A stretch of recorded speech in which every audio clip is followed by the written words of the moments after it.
Hey everybody, welcome back to the Photo Lab. In today's video, I want to talk about something that I deal with on a daily basis, and it's something that it's really simple to fix, and just a quick setting on your camera, and it's something that you should check on a regular basis.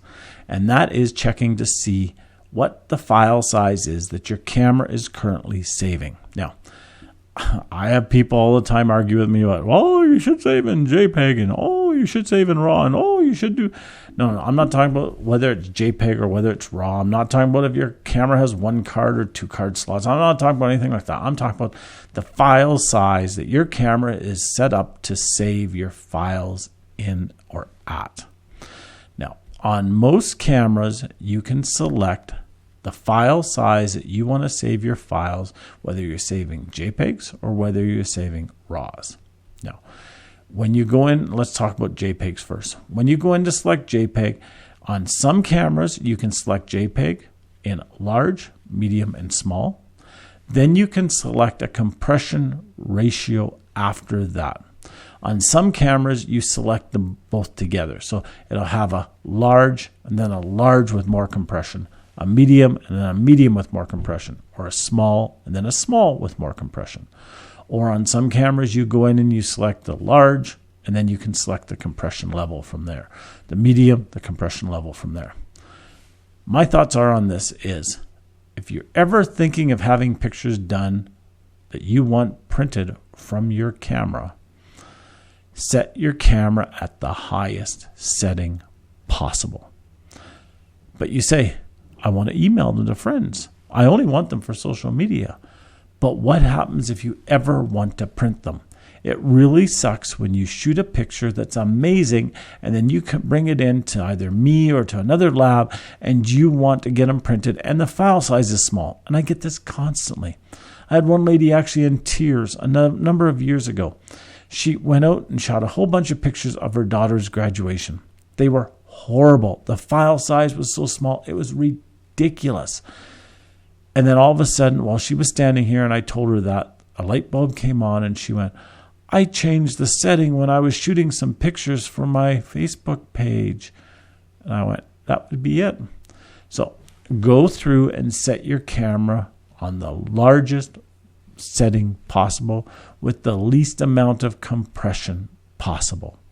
If you're selecting RAW, on Canon specifically, I don't know about other cameras, but you can actually select different RAW file sizes as well. Why?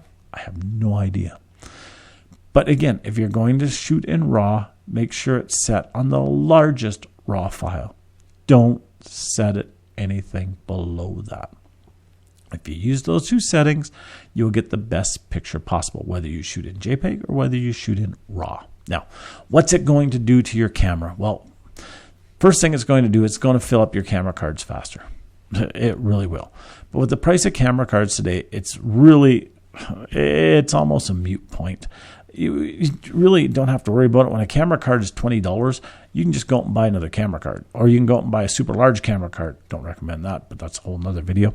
And you can just put it on different camera cards. You can offload onto your computer more often.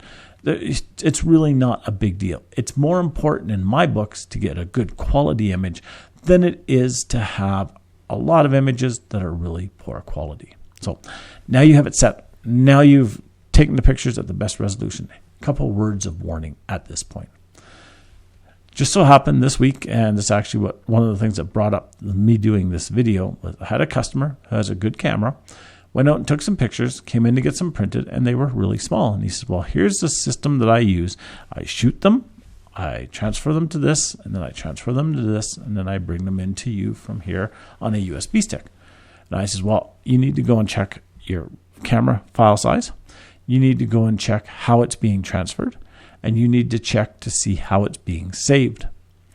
I said, because somewhere along the line, it's taking a massive file and it's making it the size of a postage stamp.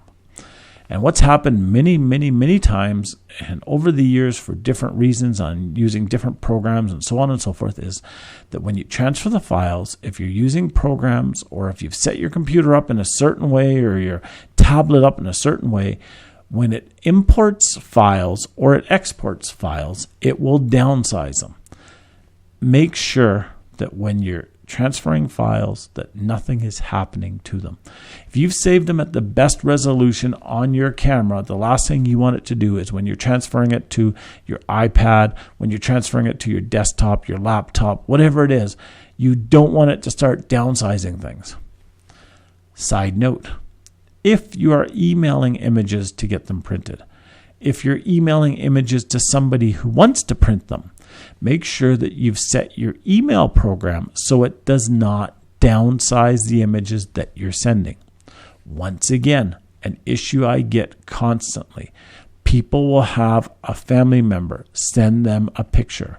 They will come in here and they will want it printed. They download it to me and then I tell them it's too small.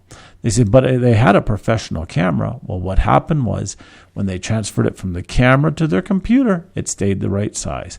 When they emailed it from their computer to you, it got downsized. So what will happen is we'll go back to the person, we'll tell them, can you email it to me or upload it to my Dropbox, and don't downsize it, don't do anything to it. They'll do that, the file's great. But I get tons of times that this happens. The other thing, if you at all can help it, don't take a file from Facebook or from Instagram to get it printed. Try to go back to the original file. Find out who took it. Again, happened a couple weeks ago. A lady came in.